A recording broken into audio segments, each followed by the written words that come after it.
I got myself the ENZO Trapper Bushcraft knife. A knife par excellence, made out of really good materials, and this is the kit, which is pre-shaped. And now let's go to the workshop and put it together. So there are the key components, which are first and foremost the glue, and this is a 2-component epoxy glue which has 300 kilograms or 600 pounds strength, and of course a small little plastic where you can mix it together. Sure, the blade, the handles and the pins, and I also got myself a brass tube from the local hardware store.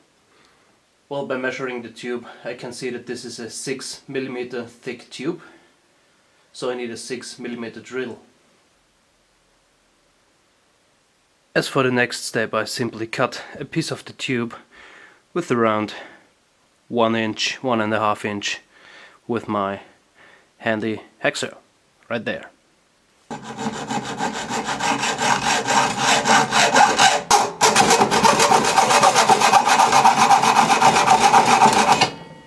And now to take off the burr right there with a file.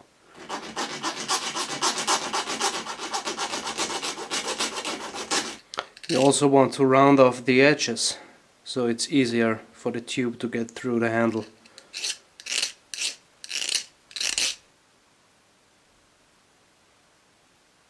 So now everything is prepared and it's time to drill the hole for the lanyard tube.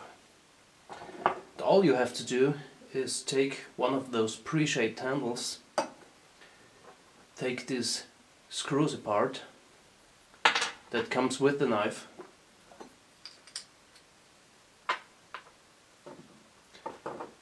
and just put one handle side with these tubes onto the blade and secure it there with a clamp. To protect your hands when working with this sharp blade, it's best to use some tape and tape off the blade itself. And now when everything is taped up very well, you can handle this blade, this sharp object, with your hands without any troubles to cut yourself.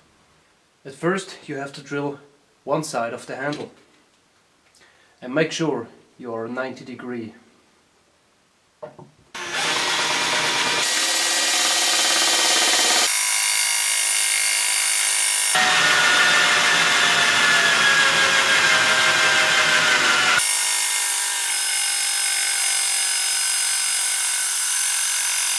You also can use the vise to clamp in your knife. It's much easier to drill than freehand. And there you have it, one side finished. Time for the next scale. Because you want to have the scales without any wiggling around when drilling the hole. And you have one guidance hole here, so the drill is still guided by the small little hole, the first one, and it's much easier to get through the other one. So let's clamp this into the vise and get the second hole drilled.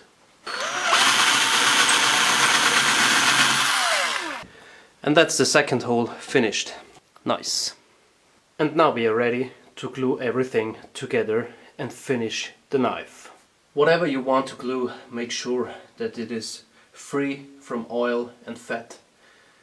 If it isn't, just take alcohol and clean it.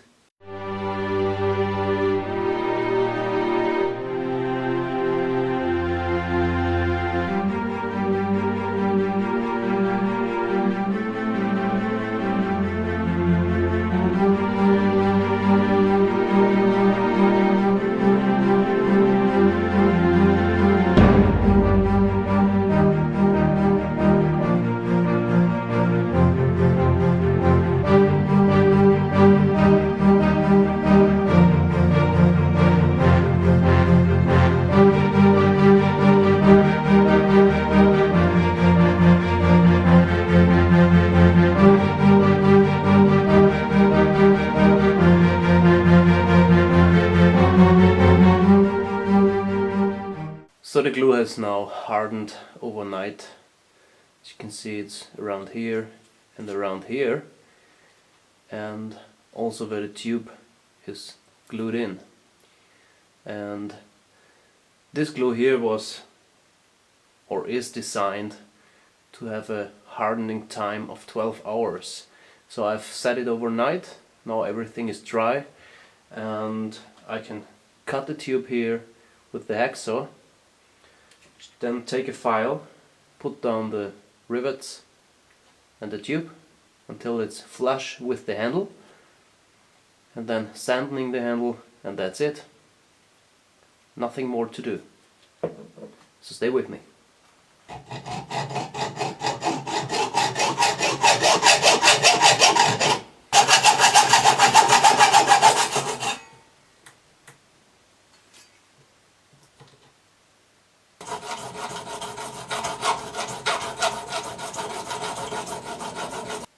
Make sure you are totally even and flush with the handle material. Now I can't feel any gap or any, it's just one smooth area right there. And it was very easy to file down this rivet. So let's get started with this one, the other side, and we are finished to sand the handle for the final finish. So that's it, one side finished. Now for the other one. Perfect.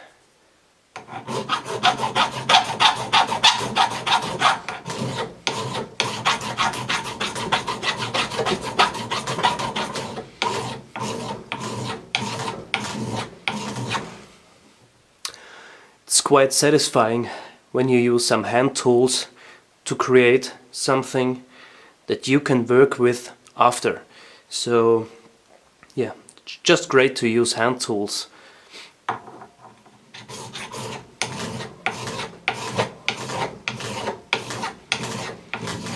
So once you have finished grinding or filing down these rivets, it's best to use some sandpaper, different kind of grits, sanding block which is absolutely straight on one side, and I like to have the wood on one and leather on the other one, as well as a file that is, well, no file anymore, but I use this because it's flat and I can wrap my sandpaper around it, around the file, to sand with different kind of grits, and this is my guidance.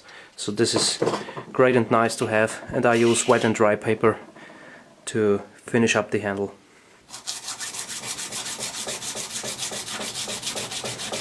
And with this technique I can also round off the edges, so every corner is rounded off and it feels good in your hand.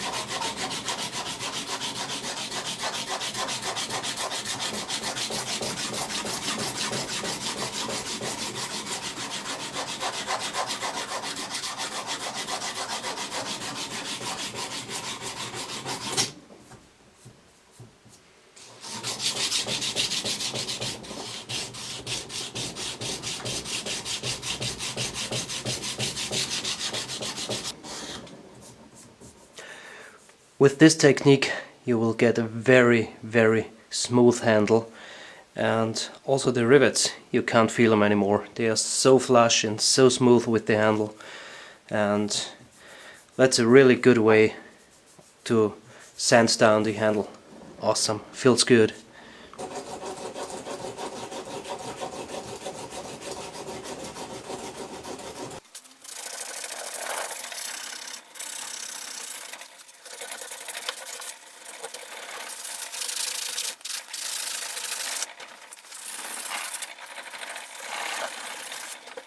To smoothen out these rounded areas here, it's best to use a Sharpie and just wrap your sandpaper around it.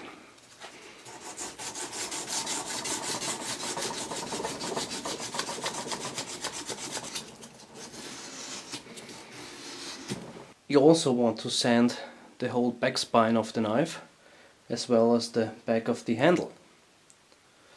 and our sanding block is coming in very handy with this task. Then you get a really nice 90-degree edge on the spine. So once everything is smooth, I go to 240 grit and 500 grit, and after the 500 I'm finished and the knife is just awesome.